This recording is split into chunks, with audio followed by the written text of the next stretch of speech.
जय श्री कृष्णा। राधे राधे प्रिय भक्तों, आप सभी का एक नए वीडियो में स्वागत है। भगवान श्री कृष्ण आपका जीवन सदैव सुखमय रखें, इसी कामना के साथ में आज का वीडियो शुरू करते हैं। प्रिय भक्तों, साल 2024 का पहला चंद्र ग्रहण फाल्गुन पूर्णिमा की तिथि के दिन लगने जा रहा है। भारत में यह एक उपछाया चंद्र ग्रहण होगा। जब भी चंद्र ग्रहण लगता है तो उसका सूतक काल 9 घंटे पहले ही शुरू हो जाता है, जबकि सूर्य ग्रहण का सूतक काल 12 घंटे पहले से लगता है। सूतक काल में कोई भी शुभ कार्य नहीं करने चाहिए और कई तरह के कार्यों पर रोक भी लगती है। चंद्र ग्रहण के समय या फिर सूर्य ग्रहण के समय गर्भवती महिलाओं को कुछ विशेष चीज़ों का भी ध्यान रखना चाहिए। तो तमाम जानकारी मिलेगी आपको वीडियो में कि ग्रहण का समय क्या रहेगा, सूतक काल कब से लगेगा, हर एक चीज़ वीडियो में आपको बताने वाले हैं। तो वीडियो को अंत तक अवश्य देखिएगा और वीडियो को लाइक करके चैनल को सब्सक्राइब करके कमेंट बॉक्स में लिख दीजिए जय श्री कृष्ण। भगवान श्री कृष्ण आपका जीवन सदैव सुख में रखें। देखिए, चंद्र ग्रहण का सभी 12 राशियों पर प्रभाव होता है। हालांकि कुंडली में अगर चंद्र दोष हो या चंद्रमा कमजोर हो तो आपको कुछ ज्योतिषीय उपाय करने चाहिए, जिनके करने से आपके जीवन में उस ग्रहण का कोई दुष्प्रभाव नहीं होगा। आपको बता दें कि अगर चंद्र ग्रहण के दौरान अगर आप मंत्रों का जाप करते हैं, कुछ विशेष मंत्र होते हैं, तो फिर आपके ऊपर उसका ग्रहण का कभी भी कोई प्रतिकूल प्रभाव नहीं पड़ेगा। कुछ चीज़ें हैं जिनका गर्भवती महिलाओं को विशेष तौर पर ध्यान रखना चाहिए, वीडियो में आगे बताएंगे। लेकिन पहले बता देते हैं, इस साल 25 मार्च को सबसे पहला चंद्र ग्रहण लगेगा। चंद्र ग्रहण का उपछाया से सबसे पहला स्पर्श सुबह 10:24 पर होगा और उसका अंतिम स्पर्श दोपहर 3:01 पर होगा। चंद्र ग्रहण का प्रमग्रास दोपहर 12:43 पर है। उस दिन चंद्रोदय शाम 6:44 पर है। अब आपसे बात करते हैं कि गर्भवती महिलाओं को इस दिन क्या कुछ विशेष ध्यान रखने की ज़रूरत है और हमें भी क्या करना चाहिए। देखिए, गर्भवती महिलाओं को ग्रहण के दौरान कुछ नकारात्मक शक्तियां जो हावी होती हैं उनसे बचने के लिए बेहद सावधानी बरतने की सलाह दी जाती है, क्योंकि ऐसी मान्यता है कि ग्रहण के समय नकारात्मक शक्तियां हावी होने लगती है, जिसकी वजह से गर्भवती महिला के गर्भ में पल रहे शिशु पर अशुभ प्रभाव पड़ता है। इसके कारण ही ग्रहण के कुछ नियम बताए गए हैं। उन नियमों के अनुसार गर्भवती महिलाओं को इन चीज़ों का ध्यान रखना चाहिए। गर्भवती महिलाएं इन चीज़ों का ध्यान रखें। देखिए, किसी भी गर्भवती महिला को चंद्र ग्रहण के दौरान घर से बाहर न निकलना चाहिए, ग्रहण से बचना चाहिए। चांद की छाया भी ना पड़े ऐसी जगह पर उनको रहना चाहिए। गर्भवती महिलाओं को चंद्र ग्रहण के दौरान घर के अंदर उस जगह पर बैठना चाहिए जहां चांद की किरणें चाहकर भी ना पहुंच सके, न ही प्रकाश पहुंचे। गर्भवती महिलाओं को चंद्र ग्रहण के दौरान विष्णु सहस्त्रनाम का पाठ करना चाहिए और पूजा पाठ में मन लगाना चाहिए। मंदिरों में नहीं जाना चाहिए। चंद्र ग्रहण के दौरान किसी भी व्यक्ति को भगवान की मूर्ति को भी नहीं छूना चाहिए। भगवान का नाम केवल मन ही मन लेना जरूरी होता है, भगवान को स्पर्श करना नहीं चाहिए। ग्रहण के दौरान गर्भवती महिला के पास एक नारियल रखना चाहिए। माना जाता है कि नारियल रखने से सभी प्रकार के दोष कट जाते हैं। ग्रहण के बाद उसे किसी नदी में उस नारियल को विसर्जित कर देना चाहिए। चंद्र ग्रहण के दौरान सुई धागा से लेकर हथियार तक का प्रयोग गर्भवती महिलाओं को नहीं करना चाहिए। ऐसी चीज़ें उनको अपने हाथ में भी नहीं लेनी चाहिए। ग्रहण के दौरान कपड़े सिलने की भी मनाही होती है। देखिए, चंद्र ग्रहण के दौरान गर्भवती महिलाओं को उठने बैठने में थोड़ी सावधानी बरतनी चाहिए। इतना ही नहीं, ग्रहण लगने के दौरान उन्हें भोजन से भी परहेज रखना चाहिए। चंद्र ग्रहण के दौरान जिस कमरे में गर्भवती महिला हो वहाँ एक लोटा जल का अवश्य रखें, जिससे ग्रहण का प्रभाव कम हो। बाद में जल को किसी पौधे की जड़ या किसी शुद्ध स्थान पर डाल दें। चंद्र ग्रहण के दौरान गर्भवती महिला के शरीर के बराबर धागा माप कर रख देना चाहिए। बाद में उस धागे को किसी पेड़ में बांधना चाहिए। चंद्र ग्रहण के दौरान गर्भवती महिला को कमरे में टहलते रहना चाहिए, सोना नहीं चाहिए, सोने की मनाही है। इन बातों का ध्यान गर्भवती महिला को विशेष तौर पर रखना है, क्योंकि देखिए, इस समय पर सूतक काल लगता है। उसके बाद में जो नकारात्मक शक्तियाँ होती हैं उनका प्रभाव गर्भवती महिला पर पड़ना शुरू हो जाता है। तो कुछ भी हो जाए, गर्भवती महिलाओं को इन चीज़ों का ध्यान अवश्य रखना चाहिए।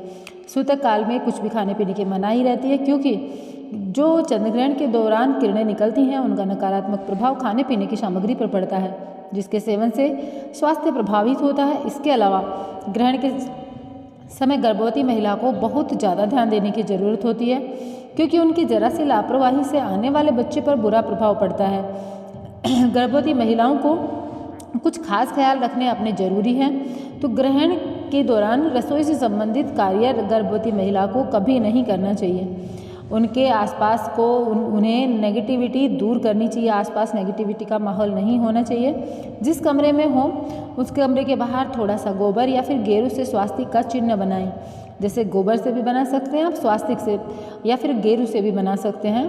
ग्रहण के समय गर्भवती महिला को कभी भी बाहर निकलने की मनाही है, कभी भी ना निकलें ग्रहण का सूतक काल लगने के बाद में। और जैसे कि मैंने आप लोगों को बताया, सिर्फ और सिर्फ भगवान का नाम लें। अब इसके अलावा ग्रहण के दौरान हाथ जोड़कर भगवान या अपने इष्ट देव का ध्यान करते समय कुछ मंत्र हैं, उनका तेज आवाज़ में उच्चारण करना चाहिए।